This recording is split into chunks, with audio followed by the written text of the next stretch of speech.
Kamal ஜெயிச்சாரு. Kamal ஜெயிச்சாரு. Hello, union எலெக்ஷன்ல Krishna ஜெயிச்சிட்டாரு madam. நீங்க நிறுத்துற ஆள் தோத்துட்டாரு.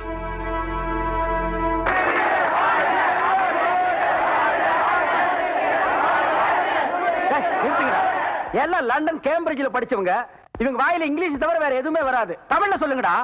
தொழிலாளர் தலைவர், தொழிலாளர் தலைவர், தொழிலாளர் தலைவர்.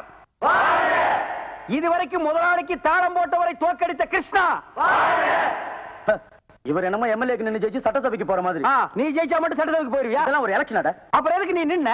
ஏதோ 100 பேர் சேர்ந்து ஓட்டு போட்டு இவரை தலைவர் ஆக்கிட்டீங்க. நான் என்னமோ தோத்த மாதிரி. இப்ப என்ன நீ தோக்கலன்னு சொல்றியா? போங்கடா.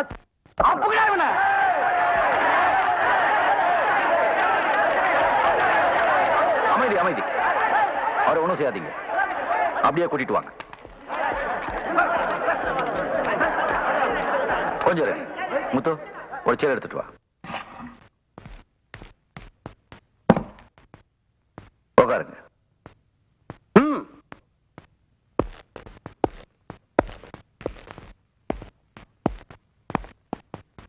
கால் மேல கால் போட்டுக்குங்க. உன் கால் மேல கால போட்டுக்கியா?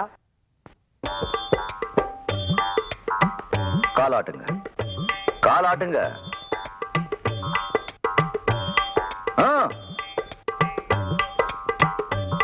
மரியாதையா மன்னிப்பு கேட்கணும்னு சொல்றாங்கல்ல, அதோட அர்த்தம் இதுதான். நாங்க மரியாதையை கொடுத்துட்டோம், நீங்க மன்னிப்பு கேளுங்க.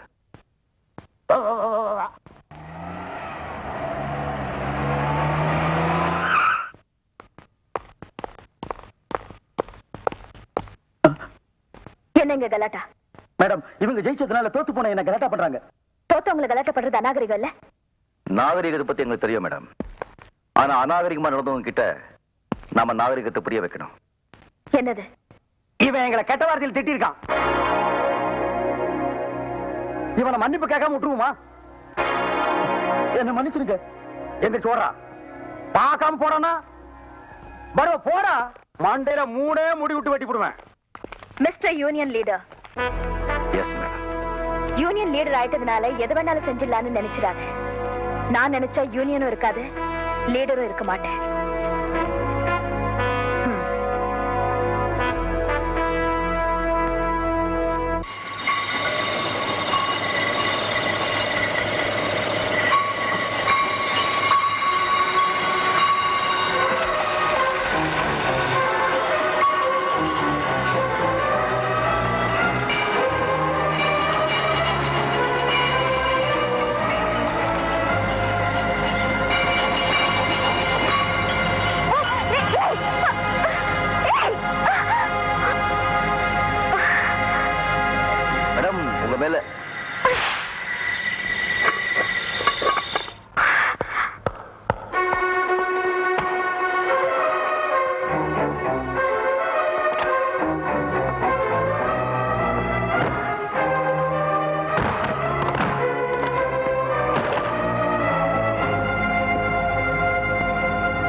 நம்ம ஆளுங்க என்னதான் வெளிநாட்டுல படிச்சுட்டு வந்தாலும் தமிழ் பண்பாடை மறக்க மாட்டாங்க. ஆனா நீ மறந்துட்ட. உன் மாதிரியே நானும் வெளியே எல்லாரும் முன்னாலும் நடந்துகிட்டு இருந்தா உனக்கும் எனக்கும் வித்தியாசமே இல்லாம போயிருக்கும். என்னது? சம்பளத்தை கொடுக்கிற முதலாளிக்கு தொழிலாளி உழைச்சி லாபத்தை கொடுக்கறான். ஆனா போனஸ் கொடுக்கிற முதலாளிக்கு தொழிலாளி எதுவுமே கொடுக்க மாட்டான். ஆனா இந்த தொழிலாளி கொஞ்சம் வித்தியாசமானவன். போனஸ் கொடுக்கிற முதலாளிக்கு வட்டியும் முதலுமா சேர்த்து திருப்பி கொடுக்கல. இவன் ஆம்பளையே இல்லை.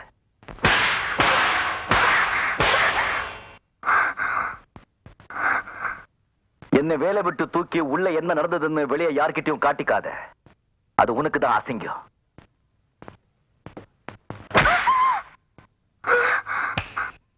தெரிஞ்சதா?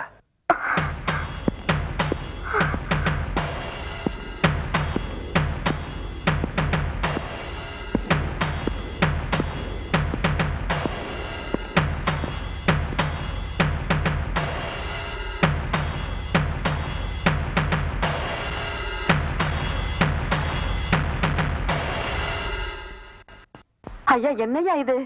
மணி 9:30 மேல ஆகுது. நம்ம சாந்தி இன்னும் காணுமே. எனக்கு என்னமோ பயமா இருக்கு. நீங்க கொஞ்சம் போய் என்னன்னு பாருங்க ஐயா. இத பாரு, எனக்கு அவளை பத்தி பயமே கிடையாது. ஏன்னா அவளை யாரும் ஒண்ணும் பண்ண முடியாது.